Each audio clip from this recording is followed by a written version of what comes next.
Hi mga general, sa video na to is pag-uusapan naman natin ang isa sa best-selling ni Honda na motor. Kasi ang motor na to is goods for daily, bogi din siya, pwede rin siya pang off-road, at higit sa lahat matipid din siya sa gasolina. So tara, samahan niyo ako, let's go!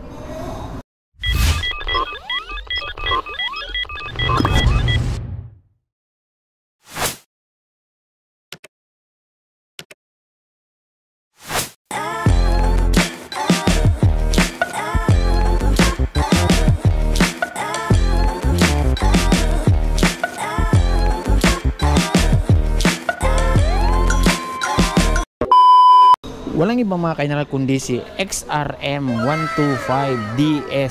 So DS siya mga kaineral kasi ang motor na to is ang front brake lang niya ang naka-disc brake, no. Sa likod is naka-drum brake na siya yan. Kasi meron niyang motard, DS at DSX kasi tatlo yan siya mga kaineral, no. Diretso agad tayo sa makina ng motor na to mga kaineral. So ito ay merong 125cc engine displacement, naka single cylinder 4-stroke, air-cooled overhead cam, at meron siyang max power na 9.5 horsepower at 7,500 RPM. At meron naman siyang max torque na 9.55 Newton meters at 6,500 RPM. Ang kulay nito mga kaineral ay tinatawag nilang ceramic gray, no? Kasi more on gray siya, pero may combination siya ng yellow yan, no? Na nagpatingkad sa kanyang kulay. So dito tayo magsimula mga kaineral. Tingnan natin ang mga physical features ng motor na to. So ang headlight nito is CRF inspired na siya, pero naka halogen bulb pa rin. Same sa turning lights, yan, no. And then more on black yung harap niya mga kaineral, no. Tapos ang fender niya dito is black na rin. Tapos ang suspension niya sa harap is naka telescopic fork, yan. So mataas siya, so goods to for mga off-road, no, na kalsada. And then isa rin sa nagustuhan ko is yung tapaludo niya dito banda sa likod is may extension na siya mga kaineral, ayan, no. Kasi yung iba nagdadagdag pa, so ito nandito na siya para hindi masyadong maputik ang dito banda sa ating makina. Ang braking system nito sa harap is naka disc brake na mga kaineral, yan. Then maganda rin yung kulay kasi may pagka gold yung datingan niya. And then ang size ng gulong nito sa harap is naka 70 by 90 R17, yan. So wire spoke siya mga kaineral, no. And then pagkikita mo yung gulong niya is pang off-road ready na talaga kasi maraming mga spike, yan. Dito naman banda sa kanyang gilid is makikita mo yung kanya mga sharp edges. Tapos itong decals ni Honda, yan. Tapos XRM, maganda yung pagkalagay ng decals mga kaineral na kulay yellow.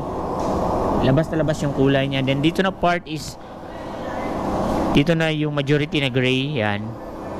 Tapos dito sa gilid is yun, napakalaking 125 na decals na yellow na may kasamang gray and then black. Kung may tsura dito na part mga kaineral, may maka-embody dito na PGM-FI, fuel injected na motor na to, kaya matipid na rin ito sa gasolina. Isa rin sa nakaganda sa motor na to mga kaineral is meron siyang protector dito sa kanyang makina sa baba, yan. Nakikita nyo para hindi siya matalsikan ng mga bato, no, itong ating makina. Tumitsure ng kanyang apakan dito mga kaineral sa brake. Tapos may kickstart pa rin siya, kaya goods na goods sa mga ayaw sa walang kickstart. Dito tayo sa mga pindutan niya mga kaineral. Dito sa left side is nandito yung high beam, low beam, turning lights, saka busina, and then electric start. So maganda na rin ito mga kaineral kasi meron siyang handguard, yan, oh. Dagdag protection sa ating mga kamay habang tayo ay bumabiyahe. Sa kanya meter panel naman mga kaineral, no? Sa kanya meter panel naman mga kaineral is dito mo makikita ang select button, yan. Nandito yung sa ilaw niya, high beam, low beam indicator, turning lights, check engine, tsaka neutral, yan. So all LED na siya mga kaineral. And then may emblem dito ni Honda, yan. Dito naman na banda mga kaineral is makikita mo yung kanyang chain cover, dagdag sa safety ng ating mga angkas, no, para hindi makain yung mga mahabang damit, yan. Ang suspension naman ito sa likod is naka dual shock, yan. So goods na goods din ang bounce nito. And then ang gulong niya sa likod is ito itsura. Tapos ang braking system nito is naka drum brake pa siya. And then wire spoke, tapos hindi pa siya tubeless mga kaineral, no. Ang size ng gulong naman ito is 80 by 90, 17. Yan. So, upuan naman niya is ito yung tsura, no? Yan. So, hindi siya ganun kalapad, pero komportable na rin at hindi rin siya madulas. Ito na may tsura ng kanyang under seat compartment, mga kainal, no? Hindi siya ganun kalaki, pero malalim siya.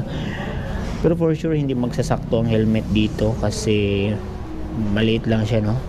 And then, ito na may tsura ng kanyang fuel tank. So ito ay may capacity na 3.9 liters at napakatipid nito, mga kainal, dahil ito ay may estimated fuel consumption na 66.6 kilometers per liter. Kaya naman sulit na sulit yung pera mo dito. Same time, ito yung tsura ng kanyang grab bar sa likod. Yan. Tapos ang mga ilaw naman sa likod nito is naka bulb type pa rin, pero goods siya, no? Kasi intact na siya sa fairings. And then may pagka sharp din yung datingan niya. Yan. Then may ano dito, reflectorize. Tapos sticker ni Honda, tapos sa plaka. So naka 4 speed pa tong motor na to, mga kainal, no? And then wala na rin siyang clutch, kaya pwede siya sa mga babae kung gustuhin ni Manila ng ganitong klaseng motor. Ang motor na to ay meron namang curb weight na 102 kg, so magaan lang siya, mga kainal, no? Ground clearance na 145 mm at seat height na 775 mm. So ngayon alamin na natin kung magkano na nga ba ang motor na to, kasi itong motor na to, mga kainal, is ano siya, recommended talaga siya pang daily man o kahit saan mo pa siya gamitin, mapa long ride man or short ride. So ito siya. So ang cash price niya is nasa 73,500. So down payment is nasa 3,000 pesos. 36 months, monthly installment na 3,423.